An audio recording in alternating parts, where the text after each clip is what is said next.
Relationship में cheat करना आजकल बहुत नॉर्मल हो गया है ना, लेकिन क्या हो जब आपकी एक्स आपसे बदला लेने के लिए आपकी जान ले ले। ये पूरी स्टोरी सुनने के बाद आपका दिमाग हिल जाएगा। वो जान नोएडा के मनु की फैमिली में उसकी माँ, उसके पापा और उसकी एक छोटी बहन थी। उसकी एक गर्लफ्रेंड भी थी जिसका नाम था प्रिया। उसके साथ उसका 4 साल का रिलेशन था, लेकिन रिसेंटली में ही प्रिया ने उसे चीट किया था और इसी वजह से इन दोनों का ब्रेकअप हो गया था। उसके बाद मनु बहुत डिस्टर्ब रहता था और सबसे लगभग कट ऑफ हो चुका था। किसी से ना बात करता था, ना कुछ एंजॉय करता था। वो एकदम शांत रहने लगा था। मगर प्रॉब्लम तब होती है जब उसका दिमाग बहुत टॉक्सिक हो जाता है और वो प्रिया से यानी उसकी गर्लफ्रेंड से बदला लेने का सोचता है। और बदला कोई ऐसा वैसा बदला नहीं, वो हर तरीके की कोशिश करने लगता है प्रिया को बर्बाद करने के लिए। उसने कहीं अपने दोस्त से काला जादू के बारे में सुना था और उसने सुना था किस तरीके से काला जादू अगर कोई सीख ले तो सामने वाले को बर्बाद कर सकता है। और गाइस, मनु ने भी जिद पकड़ ली कि वो प्रिया को बर्बाद करके रखेगा और काला जादू सीखेगा। और आखिर में यही होता है, वो एक तांत्रिक की हेल्प से काला जादू सीख लेता है और प्रिया के साथ बहुत गलत चीजें करने लगता है। उसके काला जादू करते ही प्रिया सडनली बहुत बीमार होने लगी। उसे जॉब से निकाल दिया गया। इनफैक्ट प्रिया की फैमिली में कुछ लोगों की मौत भी होने लगी। ये सब देखकर मनु बहुत खुश होने लगा और धीरे धीरे और इसकी जो बदले लेने की भावना थी वो और ज्यादा बदसूरत होती गई। इनफैक्ट एक लेवल पर पहुंचने के बाद उसने ऐसा सोचा कि इन छोटे मोटे लॉसेस से मुझे मजा नहीं आ रहा है, अब कुछ बड़ा करना पड़ेगा प्रिया के साथ। मैं चाहता हूँ कि प्रिया मेरी आंखों के सामने तड़प कर मर जाए।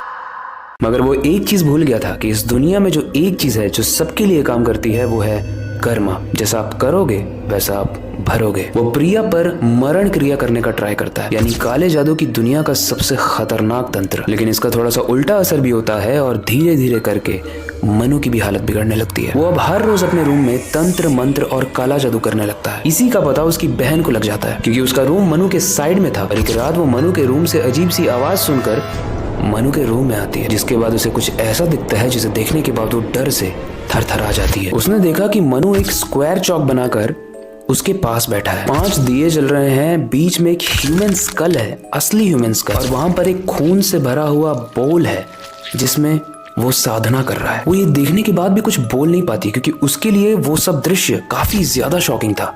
वो बस चुपचाप रहती है, मानो वो हिल ही नहीं पा रही है। फिर वो देखती है कि मनु एक ब्लेड उठाता है और अपने हाथ पर कट्स मारने लगता है।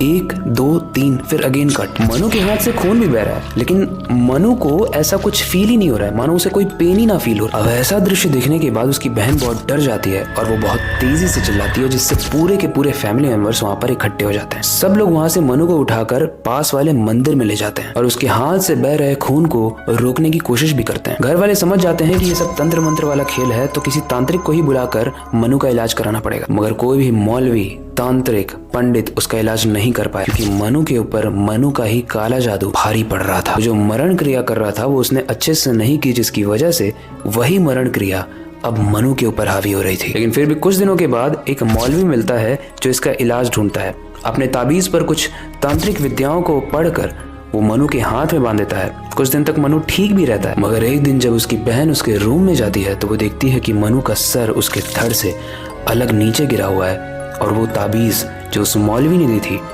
वो भी उसके हाथ में नहीं थी, क्योंकि ऑब्वियसली उस मरण क्रिया का असर मनु पर उल्टा पड़ गया था और उसी वजह से उसने अपनी खुद की ही जान ले ली, खुद के ही गले को उस मरण क्रिया में समर्पित कर दिया। गाइस, इसीलिए कहते हैं कि आप किसी का भी अगर बुरा करोगे तो चांसेस हैं कि वो उल्टा आपके ऊपर भी आएगा। वेल, ये स्टोरी आपको कैसी लगी? इससे रिलेटेड कोई भी फीडबैक हो आप कमेंट सेक्शन में जरूर बताना। आपके पास अगर कोई सजेशन है जो आप कमेंट सेक्शन में देना चाहते हो तो आप जरूर देना, उस पर हम नेक्स्ट वीडियो लाएंगे। और इस वीडियो का एंड करने से पहले मैं बस एक ही चीज कहना चाहूंगा, अपनी क्यूरियोसिटी को डाई मत होने देना, नई चीजें सीखते रहना। अपने बेड के नीचे और खिड़की के बाहर जरूर देख लेना कहीं कोई ब्लैक मैजिक तो नहीं कर रहा है। मिलते हैं अगली वीडियो में।